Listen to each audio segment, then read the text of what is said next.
तो अभी तक हमने देखा कि ये जो हमने नाम रखा बाउंड चार्जेस, फिजिकली इसको अभी तक डिफाइन नहीं किया, तो हम अब चाहते हैं कि फिजिकली इसको इंटरप्रेट कर लें कि ये सिर्फ या मैथमेटिकल कंस्ट्रक्ट था या फिर हमारे पास बाकी सही कोई चीज़ एग्जिस्ट करती थी। अगर आपको याद हो तो हमने ये किया था कि जो तो टर्म अपेयर हुई थी एक पोलराइज ऑब्जेक्ट की वजह से, अगर मैंने पोटेंशियल देखा था तो दो टर्म अपेयर हुई थी, एक थी ये और ये थी हमारे पास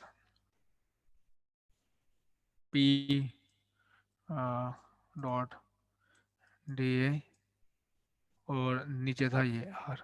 और दूसरी टर्म हमारे पास थी यहाँ पे बेसिकली नेगेटिव था और 1/4 पाई एप्सिलॉन नॉट और यहाँ थी डेल डॉट पी और यहाँ पे था डी टाउ और डिवाइड बाय रो। ठीक, तो मैंने इसका नाम दिया था कि आपके पास जो रो है सिग्मा बी है वो इक्वल्स टू है पी डॉट एन के। ठीक, और रो बी क्या है हमारे पास, मैंने सिर्फ यहाँ पे मैथमेटिकली इसको डिफाइन किया था कि माइनस डेल डॉट पी। ये पोटेंशियल बिल्कुल ऐसी ही है जैसे हमारे पास एक टर्म ये हो सरफेस चार्ज डेंसिटी की और ये हमारे पास टर्म हो वॉल्यूम चार्ज डेंसिटी। और वॉल्यूम चार्ज डेंसिटी हमने क्यों कहा था और सरफेस क्यों, क्योंकि यहाँ पे डी है तो ये सरफेस है और यहाँ पे हमारे पास वॉल्यूम है तो ये वॉल्यूम चार्ज डेंसिटी है। तो यहाँ से मैथमेटिकली हमने इसको डिफाइन किया था। अब हम चाहते हैं कि इसको फिजिकली देख लें कि पहले फिजिकली है भी या नहीं है। तो पहली चीज़ मैं चाहता हूँ कि आप इसके लिए याद रखें मुझे, जो बाउंड चार्जेस हैं सिग्मा बी और rho b represent perfectly genuine accumulation of charge. तो ये अकोमोलेशन चार्जेस की अकोमोलेशन है। जब आप इलेक्ट्रिक फील्ड अप्लाई करते हो डायरेक्ट में तो सर्टेन रीजन्स में जो हमारे पास चार्जेस अकोमोलेट हो जाते हैं ऑपोजिट पोलैरिटी के साथ, तो उस वजह से ये पेयर होता है और ये जेन्युइन फिजिकल है, ये मैथमेटिकल कंस्ट्रक्ट नहीं है सिर्फ। पहली चीज़ ये। अच्छा, इसको आप रिप्रेजेंट कैसे कर सकते हो, इसको पिक्चराइज कैसे कर सकते हो। पहला जो ये है हमारे पास कि अगर आपके पास जैसे आपने इलेक्ट्रिक फील्ड अप्लाई की, ठीक है, तो आपके पास ये थे एटम छोटे छोटे पड़े हुए थे, ये ये इलेक्ट्रिक फील्ड है, एटम है, ये एटम है, ये एटम है, ठीक है, लाइन अप हुए हुए हैं। लेट से ये पॉजिटिव चार्ज है, ये नेगेटिव चार्ज है एंड सो। आपने ये in the present in the absence of electric field है, लेकिन जैसे आपने यहाँ पे इलेक्ट्रिक फील्ड अप्लाई की, जैसे ये है, ये इलेक्ट्रिक फील्ड है, तो ये रही मेरे पास इलेक्ट्रिक फील्ड। अब क्या होगा कि ये जो चार्जेस हैं ये टाइनी डाइपोल्स बन जाएंगी। ठीक है, टाइनी डाइपोल्स बन जाएंगी। वो कैसे है, ये एलोनगेट हो जाएंगे, ये ऐसे,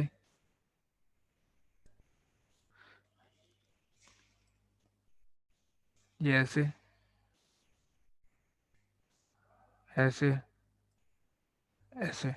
ठीक है, तो इसमें आप किस तरह इसको देख सकते हो, वो ये कि पॉजिटिव चार्ज हो गया, नेगेटिव चार्ज पिक्चराइज कर लेंगे हम यहाँ से यहाँ, पॉजिटिव चार्ज इस तरफ, नेगेटिव चार्ज यहाँ, पॉजिटिव यहाँ, नेगेटिव यहाँ, पॉजिटिव इस तरफ।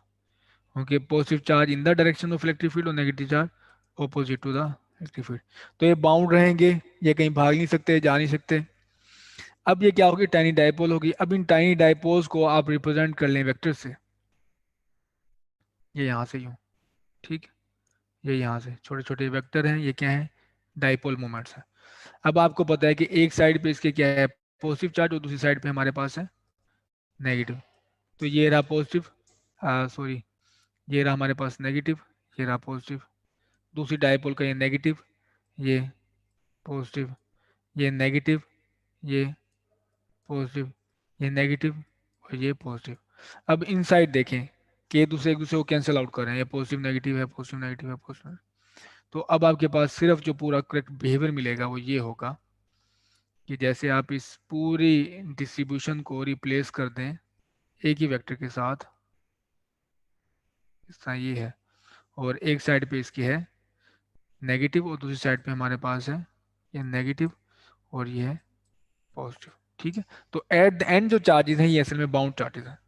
तो इलेक्ट्रिक फील्ड ने देखें ये क्या किया, पहले हमारे पास ये मैटर था, मैटर में लेट से हमारे पास ये एटम्स हैं, न्यूट्रल एटम्स, और उसको इसने पोलराइज किया, पोलराइज करने के बाद आप ये फीचर देख रहे हैं।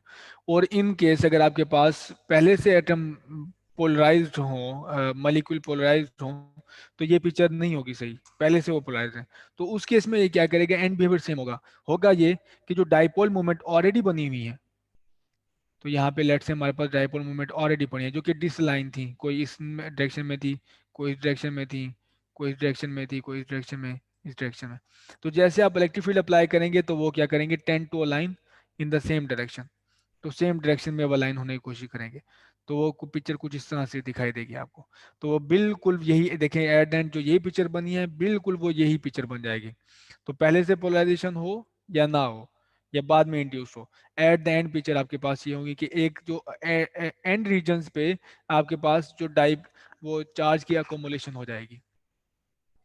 ये बिल्कुल ऐसे ही है कि जैसे आपने एक इलेक्ट्रॉन खींच के जो आप प्रोपेगेट करो कि it is as if we had peel off an electron. तो एक इलेक्ट्रॉन जैसे आप निकाल के साइड पे ले गए हो, ठीक है। तो जैसे और हो क्या रहा है, बेसिकली ऐसे नहीं हो रहा। क्या हो रहा है कि थोड़े डिस्टेंस से ये डिस्ट्रीब्यूशन चेंज हो रही है, लेकिन दरम्यान में यहाँ पे कैंसिलेशन की वजह से आपको अफेक्ट क्या नजर आ रहा है, एंड साइड पे। तो we call net charge at the end bound charges. जैसे मैंने बताया जो नेट चार्ज है हमारे पास एंड्स पे वो बाउंड चार्जेस है। अब आप देख सकते हैं कि अगर मैं इसका फुल वो लूँ, इसके इस वॉल्यूम में क्या चार्ज है टोटल, तो आपको नेगेटिव जीरो नजर आ रहा है। इलेक्ट्रिक हमारे पास क्या है, चार्ज जीरो है, नेट चार्ज जीरो है, लेकिन डिस्ट्रीब्यूशन अलग है और इसकी हमारे पास फील्ड होगी। तो ये तो है हमारे पास फिजिकली जो डाइपोल आपको नज़र आ रही है। तो अगर आपके पास ऑलरेडी डाइपोल्स हो तो उनको अलाइन कर दिया जाता है, और अगर डाइपोल्स नहीं हो तो उनको उनकी डाइपोल इंड्यूस कर दी जाती है। तो at the and result same होता है। अगर आप किसी एक मटेरियल को डाइलेक्ट्रिक को प्लेस करें इलेक्ट्रिक फील्ड में, तो इलेक्ट्रिक फील्ड ये काम करती है। अब हम इसकी तरफ आते हैं कि मैथमेटिकली वो फार्मूला कहाँ से आया था जो हमने लिखा है। तो हम मैं अब पूरा एस्पेक्ट लेके आऊँगा यहीं से, इन्हीं बेसिस को फिजिकल बेसिस बना के अब हम ड्राइव करने की कोशिश करेंगे वो रिजल्ट जो हमने पहले देखा है, sigma b is equal to p dot n और rho b is equal to minus divergence of polarisation. तो ये अब हमारा काम ये है कि मैथमेटिकली इसको एक्सट्रैक्ट करना। तो अब पहले मूव होते हैं सिग्मा की तरफ। To calculate actual amount of a bound charge resulting from polarization examine a tube. तो हमारे पास इसी को एग्जामिन कर लें कि हमारे पास एक ट्यूब है, ये हमारे पास है एक ट्यूब है, ठीक है। तो ट्यूब मैंने यहाँ पे शो की हुई है, और इस ट्यूब का अगर आप एक टाइनी चंक जो है वो निकालते हैं, जैसे मैंने इसको कट लगाया है यहाँ पे, ठीक है, और डिस्टेंस का डी है, तो और यहाँ पे इसका डिस्टेंस होगा डी, और इसका क्रॉस सेक्शन एरिया है कैपिटल ए, ठीक है। तो आप यहाँ पे देखेंगे कि इसके क्या होंगे, ये इक्वलेंट है कि एक आपके पास हो माइनस क्यू चार्ज, इस साइड पे माइनस क्यू चार्ज है जैसे ये था, और एक दूसरे एंड पे हमारे पास है यहाँ पे प्लस क्यू चार्ज। तो पोलराइजेशन इसकी क्या होगी, यहाँ पे कैपिटल जो है ये पोलराइजेशन है, ये पोलराइजेशन है, और हमारे पास ये क्या डाइपोल मोमेंट। याद करें पोलराइजेशन की डेफिनेशन थी हमारे पास capital p is equal to dipole moment, dipole moment divide by volume. तो डाइपोल मोमेंट पर यूनिट वॉल्यूम हमारे पास थी पोलराइजेशन। तो अब अगर आप यहाँ पे v को इस तरफ ले जाएं तो डाइपोल मोमेंट इक्वल टू हो जाएगी पोलराइजेशन मल्टीप्लाई बाय वॉल्यूम। तो पोलराइजेशन मल्टीप्लाई बाय वॉल्यूम ये है पोलराइजेशन। तो डाइपोल मोमेंट की एक और डेफिनेशन भी हमारे पास है, और वो इक्वल टू है p is equal to dipole moment is equal to q d, ठीक है। तो ये बिल्कुल यहाँ पे ये अप्लाई होगी, यहाँ पे दरम्यान में दोनों का डिस्टेंस डी है, और एक इनमें से एक क्यू है जो हम एब्सोल्यूट लेते हैं। तो यहाँ पे अगर आप कंपेयर करें तो ये हमारे पास p a is equal to है q, d equal to d है, और p a is equal to q है। तो हमारे पास चार्ज ये होगा polarisation multiply by cross section area. तो charge multiply by cross section area, polarisation multiply by cross section area हमारे पास यहाँ पे आ गया चार्ज। तो अब अगर आपके पास हो ये तो सेम जो है हमारे पास केस सिंपल है। तो अब अगर आपके पास कट इसे करें एक एंगल पे, उसको भी देख लेते हैं, ये ओब्लीक है। तो अगर आपके पास परपेंडिकुलर स्लाइस है जैसे मैंने यहाँ पे किया था, बिल्कुल ये परपेंडिकुलर हमें स्लाइस किया, इसे परपेंडिकुलर कट लगाया, तो फिर क्या होगा, सरफेस चार्ज डेंसिटी होगी क्यू डिवाइड बाई ए। तो यहाँ पे जो आपके पास सरफेस चार्ज डेंसिटी होगी ये इस सरफेस पे, ये इस सरफेस पे सरफेस एरिया, वो होगी चार्ज डिवाइड बाई एरिया। तो ये हमारे पास होगी सरफेस चार्ज डेंसिटी। तो मेरे पास आ गई चार्ज डिवाइड बाय एरिया जो बाउंड चार्जेस हैं। अब देखें हमने डिफाइन क्या किया था फिजिकली कि बाउंड चार्जेस क्या हैं। वो बाउंड चार्जेस हैं we call net charge at the end, we call net charge at the end bound charge. तो एट द एंड इस पे क्या इस चंक के एंड पे चार्ज एकोमुलेट है वो है क्यू। तो उसको आप डिवाइड करोगे एरिया से तो हमारे पास आ गया बाउंड सिग्मा बी। और सिग्मा बी इन प्रिंसिपल क्या है ये देखें, ये देखें सिग्मा बी क्या है। अ, ये इस एक्सप्रेशन से देखें, अगर मैं करूं क्यू को डिवाइड करूं एरिया से तो वो इक्वल टू है कैपिटल वी पोलराइजेशन के, और क्यू डिवाइड बाई ए क्या है हमारे पास, बेसिकली वही तो सिग्मा है, चार्ज पर यूनिट एरिया। तो ये हमारे पास सिग्मा बी। तो यहाँ से आपको वाज़ह नजर आ रहा है कि जो हमने एक्सप्रेशन निकाला था वो बेसिकली अब अपेयर हो रहा है कि sigma b is equal to p है। और वो कब है, जब आप कट करें बिल्कुल परपेंडिकुलर, परपेंडिकुलर। और अगर आप ऑब्लिक करें किसी एक एंगल पे, जैसे मैंने ये शो किया है, एक एंगल पे आप इसको स्लाइस करते हैं जैसे कि एक कलम की तरह एक कट है, तो अब आपके पास देखें एरिया पहले से अलग है। पहले तो ये आपने परपेंडिकुलर किया, आपका कट जितना ओब्लिक है आपका एरिया उतना ज़्यादा होगा।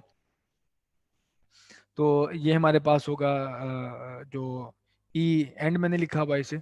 तो अब आप इसको डिवाइड करेंगे, इसको डिवाइड करेंगे चार से। अगर आपने सरफेस चार्ज डेंसिटी देखनी है तो चार से इसको डिवाइड करेंगे। और इस केस में एक चीज़ जो ट्रिकी पॉइंट है यहाँ पे वो ये कि चार्ज आपका सेम रहेगा।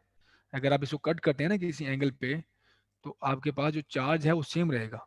आप किसी एक एंगल पे कट करेंगे चार्ज आपके पास सेम रहेगा, लेकिन आपके पास चार्ज डेंसिटी मुख्तलिफ हो जाएगी।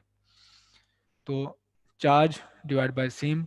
और अगर आप इसको देखें इस डायग्राम से, तो डायग्राम से आप देख सकते हैं कि जो परपेंडिकुलर देखने के लिए आपको यहाँ पे इसका प्रोजेक्शन गिराना पड़ेगा, आपकी पोलराइजेशन का प्रोजेक्शन गिराओगे एन के ऊपर, तो वो आपके पास कंपाउंड आएगा पी कॉस थीटा। तो ये रहा पी कॉस थीटा। और पी कॉस थीटा बेसिकली क्या है, वही तो प्रोजेक्शन है p dot n. P dot n का अगर आप डॉट प्रोडक्ट लो आप, आ, तो आपके पास आएगा ये पी, हमारे पास पी डॉट एन जो है पी कॉस थीटा। अच्छा तो ये रहा पहला फॉर्मूला हमारा जो आया है सिग्मा बी का, जिसे हम कहते हैं सरफेस बाउंड चार्ज या सरफेस बाउंड चार्ज डेंसिटी। रो बी की तरफ, तो अब देखें कि इफेक्ट क्या होता है पोलराइजेशन का। तो पहले इसको समराइज कर लें। Effect of polarization then is to paint a bound charge rho b is equal to p dot n over the surface of material. तो अब अगर आपके पास सरफेस है मटेरियल का, मटेरियल हमारे पास है, तो लेट से ये है, तो इसका इफेक्ट क्या होगा। तो हमने देखा कि दरम्यान में जो पॉजिटिव चार्जेस हैं, पॉजिटिव नेगेटिव चार्जेस हैं, वो सारे जैसे जैसे मैंने आपको लाइंस दिखाई थी ये, और इसकी एक जगह पे पॉजिटिव है नेगेटिव है, छोटे छोटे डायपोल मोमेंट्स हैं, negative positive, negative positive, negative positive, और यहाँ पे हमारे पास बन गया पॉजिटिव, और यहाँ पे नेगेटिव। तो दरमियान वाली कैंसिलेशन हो जाती है, और क्या होगा एट द एंड रिजल्ट क्या होगा, एक साइड पे नेगेटिव चार्जेस आ जाएंगे, एक साइड पे पॉजिटिव चार्जेस आ जाएंगे। तो ये स्टेटमेंट अब इसको देखें आप कि इफेक्ट ऑफ पोलराइजेशन होगा क्या, then is to paint a bound charge sigma b is equal to p dot n और द सरफेस ऑफ मटेरियल। तो सर मटेरियल के सर्फेसिस पे आप देखोगे कि वो चार्ज नजर आ रहा है, एक साइड पे नेगेटिव आ जाएगा दूसरी साइड पे पॉजिटिव आ जाएगा। तो ये इफेक्ट ऑफ पोलराइजेशन है कि ये सॉर्ट ऑफ पेंट कर देगा चार्जेस को ऑन द सरफेस। तो if P is non uniform, और अगर आपके पास जो है पोलराइजेशन नॉन यूनिफॉर्म है, अगर आपके पास पोलराइजेशन जो है वो यूनिफॉर्म है, तो मैंने यहाँ पे आपको पिक्चर दिखाई थी, तो वो क्या होगा कि जितना आपके पास, ये देखिए पोलराइजेशन यूनिफॉर्म का मतलब ये है कि हर पॉइंट पे जो आप डाइपोल चंक लेते हैं उसमें डाइपोल मोमेंट सेम आ रही है। कि जितना मैं ये वॉल्यूम लेता हूँ, इतना वॉल्यूम मैंने वॉल्यूम लिया है, ठीक है, तो उसमें जो डाइपोल मोमेंट आ रही है वो उतनी ही आ रही है, इनका रेशो बन के आपके पास रहता है कांस्टेंट पोलराइजेशन। तो कांस्टेंट पोलराइजेशन होगी, और जितनी इंड्यूस होगा चार्ज वो एक दूसरे को एग्जैक्टली कैंसिल आउट कर देगा। मैं अगर आपको दिखाऊं, ये एग्जैक्टली कैंसिल आउट कब क्यों हो रहा है? क्योंकि हर पॉइंट पे पोलराइजेशन सेम है, तो जितना यहाँ पे इंडक्शन हो रही है उतनी ही हर पॉइंट पे, तो एग्जैक्टली दरमियान में कैंसिलेशन हो रही है। लेकिन अगर आपके पास नॉन यूनिफॉर्म पोलराइजेशन है, फिर आप देखोगे कि कहीं पे अकोमोलेशन ज़्यादा है, कहीं पे कम है, तो फिर आपको ये सॉर्ट ऑफ नजर आएगा, divergence of P, pile up of negative charge. तो यहाँ पे आपके पास लेट से आपके पास पोलराइजेशन है, और ये यहाँ पे radial sort of radially picture बनाई गई है, तो अंदर ये नेगेटिव है और आपके पास क्या है, ये पॉजिटिव है। तो अब ये देखें, हमने कहा था कि पोलराइजेशन किसकी डायरेक्शन में होती है? इन the direction of electric field होती है, इन the direction of electric field. तो मैंने आपको यहाँ पे ये पिक्चर दिखाई थी कि अगर आपके पास ये है और डायरेक्शन इसमें इलेक्ट्रिक फील्ड की क्या है, वो ये है, ये, ठीक है। तो देखें पोलराइजेशन की डायरेक्शन भी वही है, पोलराइजेशन भी हमारे पास क्या है, इलेक्ट्रिक फील्ड की डायरेक्शन में। तो यहाँ पे एट द एंड रिजल्ट क्या है, नेगेटिव है पॉजिटिव है, नेगेटिव और पॉजिटिव।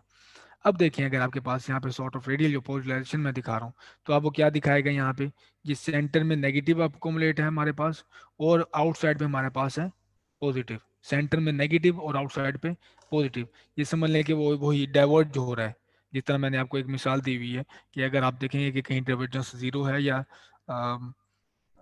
नेगेटिव है पॉजिटिव है, तो आप कैसे देखते हैं कि जहाँ से अगर आउटलेट, अगर आप वाटर की मिसाल लें, अगर वहाँ से पानी आ रहा है यानी कि ऊपर डाइवर्ज हो रहा है, तो आप कहते हैं कि, या फिर आप कहीं भी तालाब में एक पॉन्ड पे खड़े हो जाएं, अगर हमें देखने कि इसमें डाइवर्जेंस है या नहीं है, तो आप एक थोड़े से पानी ये पत्ते गिरा दें या फूल गिरा दें, तो आप देखें कि अगर वो जो फूल है सरफेस पे वो डाइवर्ज हो जाते हैं, ऐसे ही फैल जाते हैं जैसे ये फैला है, तो उसका मतलब है उसकी पॉजिटिव डाइवर्जेंस है।